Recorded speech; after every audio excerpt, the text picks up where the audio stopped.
Did you know that Kansas City is home of one of the most beautiful train stations in America? Keep watching to explore all that Union Station has to offer.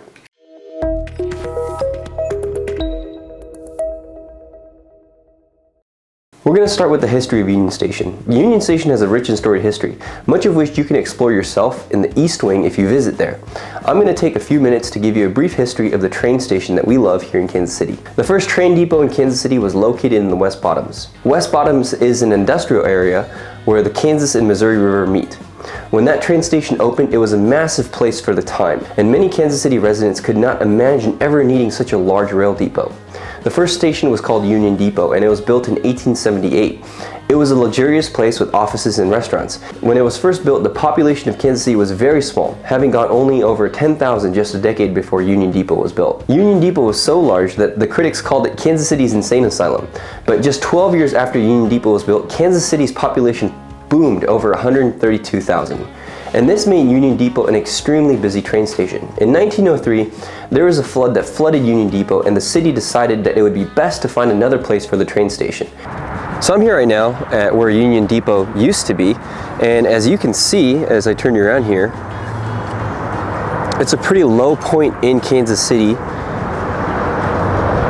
which is why they decided to move Union Station here to a place that wouldn't be susceptible to floods. On October 30th, 1914, there was a joint operation of 12 railroad companies to build Union Station where it sits today. The reason that they chose this location was because it's not a floodplain and it's in a central location. And when Union Station opened, it was the third largest train station in the country. And it was and still is a beautiful building. Kansas City is right smack dab in the middle of the country, so Union Station needed to reflect the importance Kansas City had as a central hub for railroad traffic. When it opened, Union Station was 850,000 square feet with almost 100-foot ceilings. There were 3 grand chandeliers, and the central clock had a face that was about 6 feet in diameter. In 1945, almost 700,000 traveled through Union Station every year, and that was Union Station's peak as train travel began to decline. By the early 70s, only about 30,000 people traveled through Union Station per year. Due to the low volume of passengers, the train station began to fall apart, and Kansas City's government wanted to preserve the building, but some of the efforts failed. Union Station kept on deteriorating until 1996. It was then that residents of both Kansas and Missouri approved a tax that would help renovate and restore Union Station. They started in 1997, and Union Station was restored by 1999. So current day Union Station. Today, Union Station is supported by the various attractions that charge admission, as well as the multiple businesses that call Union Station home.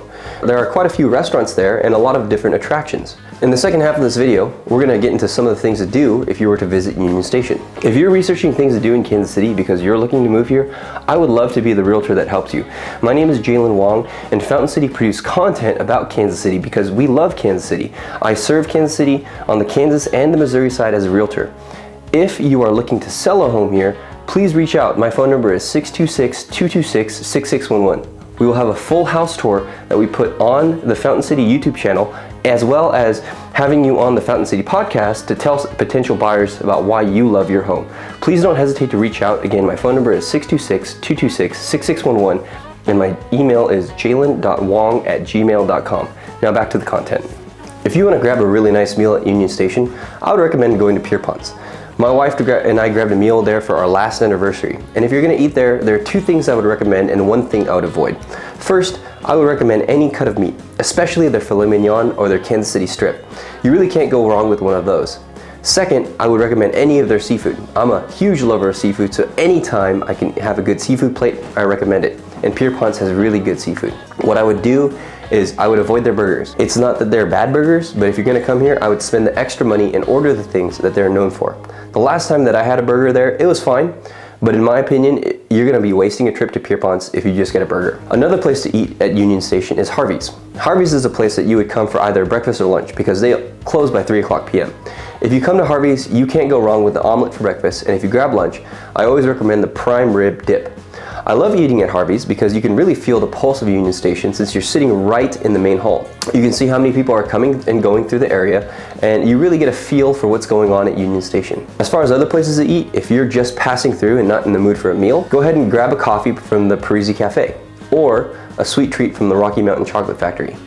There are various places to shop at Union Station as well. So if you're looking for a souvenir, visit the Rally House or visit the Science City store. So for entertainment, the bottom level of Union Station has quite a few options. You can catch a movie at the Rigonier Extreme Screen Theater, and it's a pretty impressive screen, but the only downside is that most of the movies that you're going to catch there are going to be educational movies. So you're not going to be going there for the latest Hollywood blockbuster, although that could change in the future. You could also visit the Arvin Gottlieb Planetarium if you're wanting to learn more about space and astronomy. The planetarium holds laser concerts to music, as well as guided tours of the stars and many educational documentaries. If you're visiting, I would recommend going to one of the laser shows that they offer. Typically, they're set to popular music and classic rock, and that's always a fun visit. If you're wanting to do something interactive and brain-teasing, the lower level of Union Station has the Museum of Illusions, where you can check out various optical illusions. It's a smaller attraction, so if you plan on visiting there, you could probably finish everything in about an hour. It's especially fun if you have children who are getting to the age where they can appreciate things like this. For example, at the time of this video, my oldest child is only 3 years old, and I think that for him, he might be slightly too young to appreciate this. But if your children are older and curious and they love optical illusions, this is a great place to take them. I also noticed that when I was there, right next to the Museum of Optical Illusions, there's an escape room. So if you're looking to do something adventurous with a group of people, that is also something recommended. I would also take some time to check out the various model train exhibits in Union Station, especially if you're interested in trains and the railroad history at all. If you do everything there is to do at Union Station, there's a boardwalk called the Link, and that can connect you to the Crown Center, which we're going to explore in another video. Now, you may have noticed I didn't cover one of the largest parts of Union Station, which is called Science City, and that's for another video, so click here to check that out.